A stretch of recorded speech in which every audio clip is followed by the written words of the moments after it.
আসসালামু আলাইকুম। Cooking channel বিডির আরও একটি পিঠা পর্বে আপনাদের সকলকে আমন্ত্রণ জানাচ্ছি। আমার আজকের রেসিপি কলা পিঠা। তাহলে চলুন দেখে নেই কলা পিঠা তৈরি করতে কী কী লাগছে আর তার পুরো প্রস্তুত প্রণালী। কলা পিঠা তৈরি করার জন্য প্রথমেই চালের গুঁড়িগুলো টেলে নিতে হবে। আমি একটা প্যানে গুঁড়িগুলো টেলে নিচ্ছি। চালের গুঁড়ি ঘন ঘন নাড়তে হবে, খেয়াল রাখতে হবে যেন গুঁড়ি নিচে লাল হয়ে না যায়। এইভাবে নেড়ে নেড়ে আমি 4-5 মিনিট গুঁড়িটা ভেজে নেব। গুঁড়ি ভাজা হয়ে গেলে নামিয়ে ঠান্ডা করে নেব। কলা পিঠা তৈরি করার জন্য এখানে আমি 10টা কলা নিয়েছি। এই কলাটাকে বাংলা কলা বলে। কলা পিঠা বিচি কলা দিয়ে অনেকে করে থাকে, কিন্তু আমি বাংলা কলা দিয়ে করছি কারণ এই কলাটা অনেক মিষ্টি থাকে আর টেস্টটাও অনেক ভালো লাগে। পিঠা তৈরি করার আগে আমি কলাগুলো খুব ভালো করে সেদ্ধ করে হাতে ভালো করে চটকিয়ে নেব। এখানে আছে 2.5 কাপ চিনি। এখানে আমি 1/2 কাপ চিনি চালের গুঁড়ির সঙ্গে দিব, আর 2 কাপ চিনি আমি কি করব পরে দেখিয়ে দিব। আমি মেজারমেন্ট কাপে 4 কাপ গুঁড়ি নিয়েছি। আরও লাগবে দুধ। এখানে আমি 2 লিটার দুধ নিয়েছি। একটা তেজপাতা আর 4টা এলাচ নিয়েছি। এখন আমি কলাটা সিদ্ধ করে নিব। আমি একটা প্যানে কলাগুলো দিয়ে দিচ্ছি। 1/2 কাপের মতো পানি দিচ্ছি কলাটা সিদ্ধ হওয়ার জন্য। ঢেকে দিয়েছি। কলা সিদ্ধ হয়ে গেছে, কারণ পাকা কলা খুব বেশি সময় লাগে না সিদ্ধ হতে। এখন আমি নামিয়ে খুব ভালো করে ঠান্ডা করে তারপর কলাটাকে হাতে ম্যাশ করে নেব।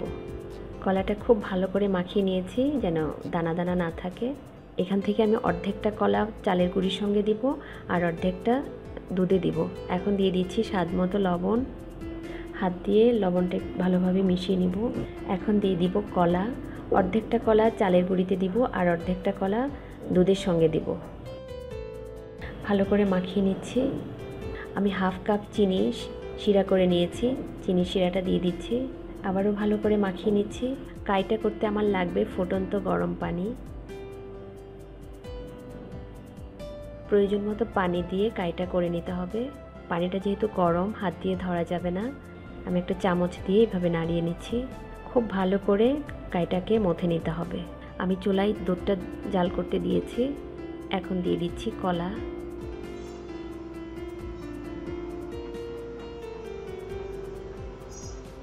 আগে বলেছিলাম চিনির কথা, এখন আমি 2 কাপ চিনি দুধে দিয়ে দিচ্ছি। চিনির স্বাদটা আসলে যে যেমন পছন্দ করেন কম বেশি সেভাবেই দিয়ে নেবেন। একটা তেজপাতা দিয়ে দিচ্ছি, এলাচ। এভাবে নেড়ে দুধটাকে ভালো করে জাল করে নেব। দুধ জাল হতে হতে আমি পিঠাগুলো তৈরি করে ফেলবো। এখন আমি পিঠাগুলো তৈরি করব। অল্প করে কাই হাতে নিয়ে নেব। একটু ভালো করে এভাবে ডলে নিতে হবে, তাহলে পিঠাগুলো ফেটে যাবে না। একটু ভালো করে ডলে নিচ্ছি। এভাবে হাতে নিয়ে কলার মতো একটু লম্বা করতে হবে। যেহেতু কলা পিঠা একটু কলার মতো হবে, ঠিক এরকম 2 পাশ একটু চিকন হবে আর মাঝখানটা একটু মোটা থাকবে। আমি আরেকটা দেখিয়ে দিচ্ছি। পিঠার 2টা মাথায় এরকম একটু চিকন হবে আর মাঝখানের অংশটা মোটা থাকবে। এইভাবে আমি সবগুলো পিঠা তৈরি করে নেব। সবগুলো পিঠা তৈরি হয়ে গেছে। চেষ্টা করবেন সবগুলো পিঠা যেন একরকম হয়। এখন আমি পিঠাগুলো দুধের মধ্যে দিয়ে দিচ্ছি। আস্তে করে নেড়ে দিতে হবে। খুব বেশি নাড়লে আবার পিঠা ভেঙে যাবে। নিচে যেন লেগে না যায়, একটু নিচ থেকে পিঠাগুলো একটু নাড়িয়ে দিতে হবে। পিঠাটা সিদ্ধ হতে খুব বেশি সময় লাগবে না, 10-12 মিনিটেই হয়ে যাবে। একটু বলক আসা পর্যন্ত অপেক্ষা করছি। পিঠাটা প্রায় হয়ে গেছে। এখন আমি চুলার গ্যাসটা অফ করে দিচ্ছি। পিঠাটা যখন ঠান্ডা হয়ে যাবে তখন দুধটা টেনে আরও ঘন হয়ে যাবে। ঠান্ডা করে পরিবেশন করব। তৈরি হয়ে গেল কলা পিঠা। শীতের সকালে কলা পিঠা খেতে খুবই ভালো লাগে। আপনারা ট্রাই করে দেখতে পারেন।